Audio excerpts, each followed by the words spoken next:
আমাদের ভাবনা চিন্তা করার সময় আসছে।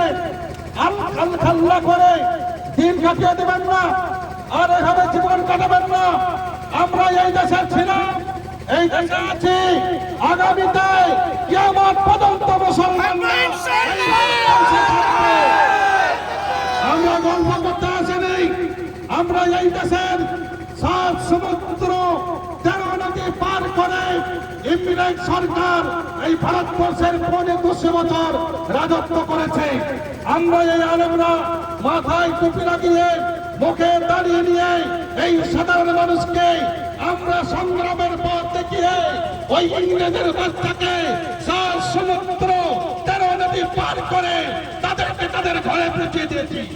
এটা তো বাচ্চা, এটা বিজেপি সরকার যদি মনে করে আমরা সব কিছু করে নিয়েছি, আমরা অনেক কিছু ভাবে নিয়েছি, এদেরকে এই দেশে রাখবো না, তুমি তোমার মায়ের গর্বে আছো। আমাদের আন্দোলন দেখো নি, মুসলমানদের আন্দোলন তুমি দেখো নি।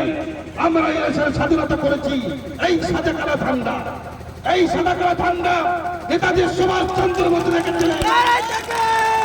এই সাজাকালা ঠান্ডার ক্ষমতা নেতাজি সুভাষচন্দ্র বোস বলতেন, এই সাদাকালো ঠান্ডার ক্ষমতা গান্ধীজি বুঝেছিলেন।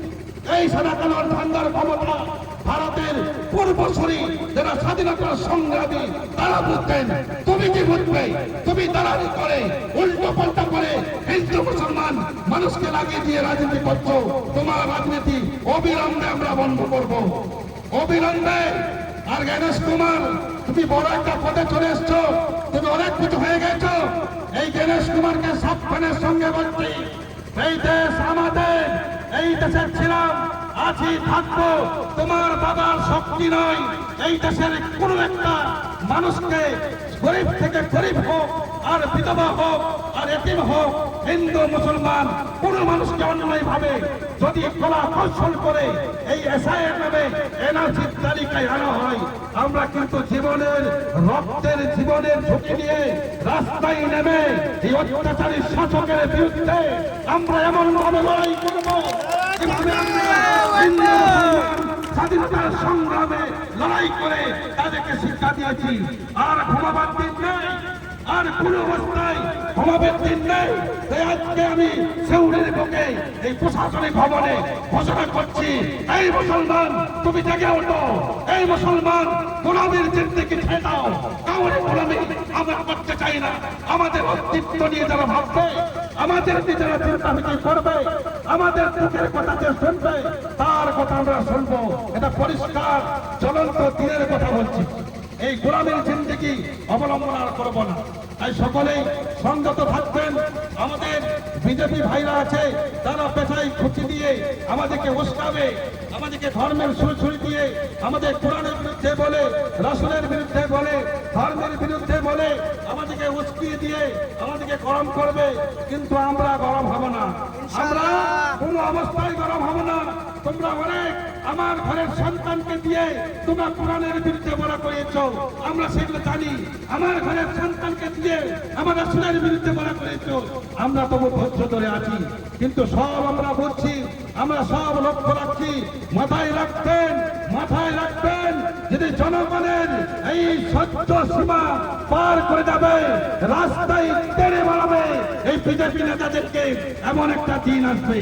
সেই জন্য সকলকে বলবো যে শান্তি শৃঙ্খলা বজায় রাখবেন, আলেমরা আমাদেরকে ফলো করবেন।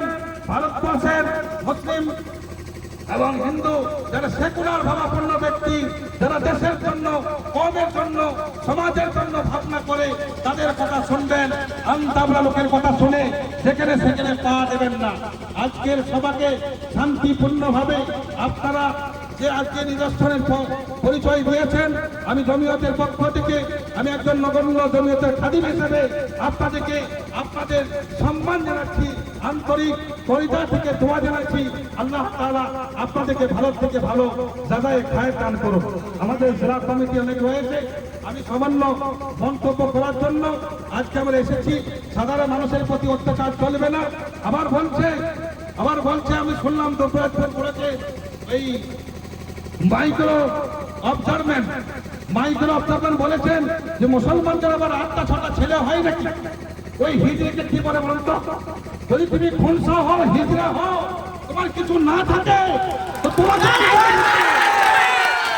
পরিষ্কার কথা, এই দেশে আমাদের জন্ম নিয়ন্ত্রণের আইন নাই।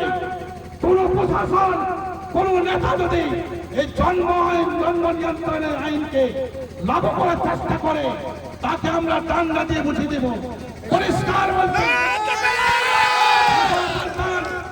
আপনারা ভাষা পাল্টান। আমার জাতির সন্তানদেরকে নিয়ে আপনি ভাষা খারাপ করবেন, আর আমাদের কাছে শান্তি সম্প্রীতির আওয়াজ করবেন।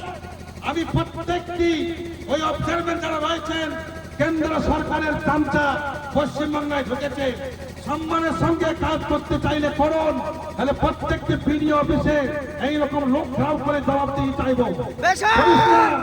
প্রত্যেকটি ওই যে মাইক্রো অবজারভেন্ট রয়েছে, তারা খুব ভাষা খারাপ করছে, পরিষ্কার বলছি। এবং যাদের কাগজপত্র আছে সঠিকভাবে, কোন রকম হয়রানি মেনে নেব না। আমরা এই দেশের জন্য রক্ত দিয়েছি। ৮২,০০০ ওলামায়ে কেরাম ফাঁসির মঞ্চে ঝুলেছে। লক্ষ লক্ষ মুসলমান এই দেশের স্বাধীনতার জন্য, এই দেশের সার্বভৌমত্বকে রক্ষা করার জন্য লড়াই করলো। আজকে আমাকে দিতে হবে প্রমাণপত্র। আমরা এমন একদিন আসবে তোমাদের কাছে প্রমাণপত্র চাবো। তোমাদের কাছেও নরেন্দ্র মোদী বলেছে গত কিছুদিন আগে, मेरे पास कुछ नहीं है मैं, लेकिन मैं तो नागरिक हूँ।